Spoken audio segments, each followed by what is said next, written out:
So, can I just say one thing following that, because I feel like it's a good point for today. Like, something that I find really exciting about what happened today is that people are writing down these histories now. And like, moving here, I met kids whose record collection and like attention to detail and encyclopedic knowledge of music scenes just blew my mind. And they would write it down and copy it out and give it to other people. And that's how I found out about a lot of music that I first fell in love with when I moved out here. And then that, I think, is one of the most powerful things about something like making a zine, because you can actually document that history and spread it out, and and retain it, and that, I think, is like what's going on here. So it's really exciting. It's amazing. I mean, YouTube and everything is amazing to me, because all of the younger women that I know now, they're all like know about every band. And just the fact that I could sit there right before I came here and find a video of yours and put it up, like, but I mean, I couldn't do that when I was, starting to play music, so I couldn't do that. I couldn't even find that. I didn't know. Our forerunners. And you know what I just wanted to say too, that it's best for us to apologize for being late than to ask whether we can stay late. Totally. All right, we're going to stay here all night now. So, do you guys have questions? Do people have questions? I have like 15 more, but I'm going to hold back, so yeah. Allison, you were saying earlier when you were talking about the sort of degree of your own awareness about yourselves as players, and then sort of running into the scary media treatment. I think you said scary media treatment. Could you elaborate on that? Yeah. Yeah, I mean, I think it's just that we had no experience with the media whatsoever, and we didn't really ever think that anyone would write about us or anything. I don't know, we just never thought. We wanted to be in charge of our own voices and everything, so we wanted to put out fanzines that said what we wanted to say, or write our songs and perform and say what we wanted to say that way, And so I think all of a sudden we just felt like people were taking our words and our images and twisting them all around, and kind of in the end just making a big stupid fad out of Riot Girl. And I'm not saying, oh, Riot Girl was so perfect and awesome, and there's a lot of fucked up shit in there too. But I mean, it's just that in the end things got so distorted and convoluted and really defamed and deflawed. I think that's in the end what the media does, is it just waters everything down so that there's kind of no message anymore. There's like, they took all the politics out of everything and just made us look like, oh, look at that cute little skirts or something. It's like, oh, that was not the point. So it was more like that. And I think, but some people I think later figured out how to use that media attention to, I guess, continue to be in bands and do stuff. I mean, as you could see with like Latigra and Sister Kenny, they got good at it.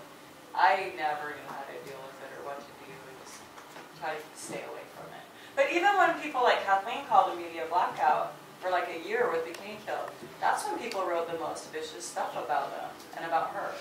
So even if you media blackout, the media won't let you be, So, I don't know. So I think it just got weird. And then infighting, people like who talked, who didn't, who just wants to be popular, and I don't know.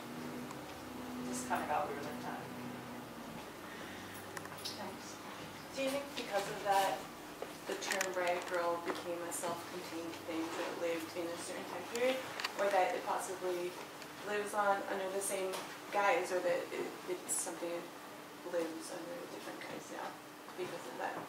Yeah, I mean, I don't know. To me, I just see Riot Girl so much as a kind of specific era and even a pretty specific scene, more or less. But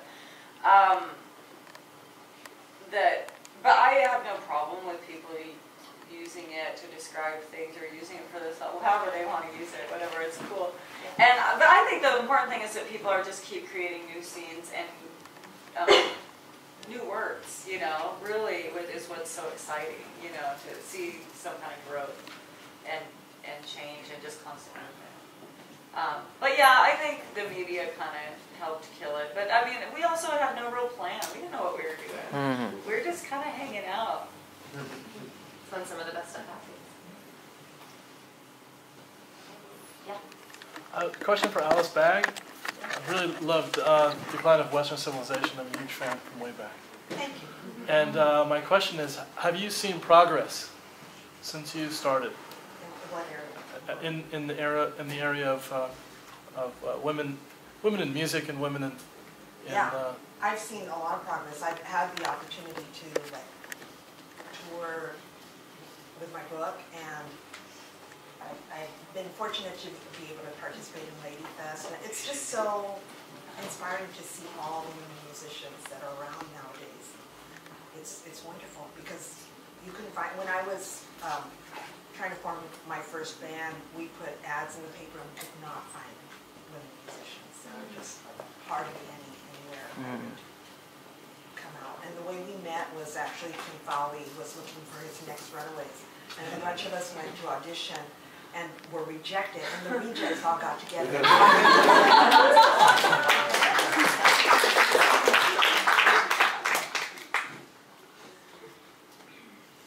I saw a hand way in the back first, so okay. I have a question for Alice. You mentioned earlier the situation with like performing with paper bags on your face, and you said how like it was empowering like at the moment to not be like, I had that experience with like zine writing where I didn't want to talk about my ethnicity or anything, and I just wanted to talk about punk bands, and that was really helpful. But yeah, then it happens where you're like, oh, like my like being visible in this world as a woman of color like is really important. And do you remember like a moment where you started like embracing that, or like I think I'm really nostalgic. I think it was it happened slowly, but Yeah. one of the things that really I have family in Mexico, so my family in Mexico there's one cousin who's really into her Mexican history and having like Mexican art and having Mexican costumes. So I really got into that for a while. I mean, I did the whole like Frida Kahlo. I was like wore the long dresses, put my hair in braids, and like it's embarrassing now to think of it because I was totally like trying to be Frida. But I also formed a band with Dennis and Angela Vogel, who were in punk bands. They were in the Brat, and Teresa was in the Brat, and Angela was in a band called Odd Squad. And we sang songs in Spanish and really tried to. I mean, I feel like being in a band with other Latinas was a different experience for me from being in a band with a mixture of people. That was also very enriching. And also I got to sing backup with Alves. And as an Alves, he approaches like ethnicity with a lot of kitsch and very fun. And again, there's a humor where he like challenges people's stereotypes, but in a humorous way. And it was, it was a long process. It wasn't like one.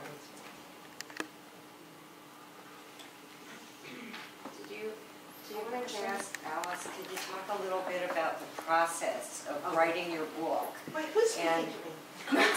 Yeah. Oh, there you are. Okay, I'm sorry. Yeah, so I was hoping you could talk a little bit about the process of writing your book and how that came into being and what it was like getting that together. By the way, I love the book.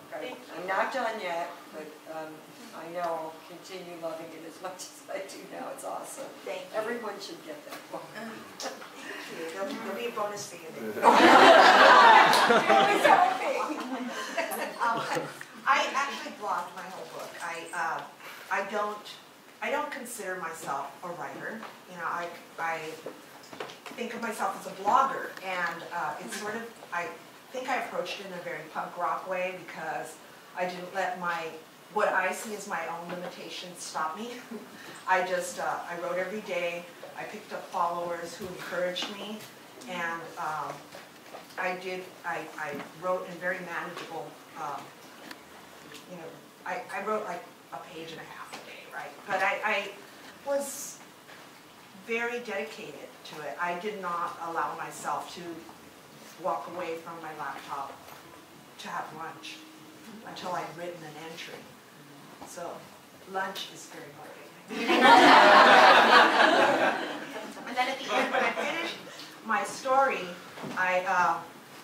I asked the people that were following my blog, what should I do with this? And one person said, send it to this publisher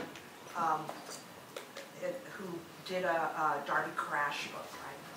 And I sent him 10 pages, didn't know who he was, and he said, Miss Fag, I met you outside the Whiskey in 1977, and I want to put out your book. So it was, I only sent one inquiry out.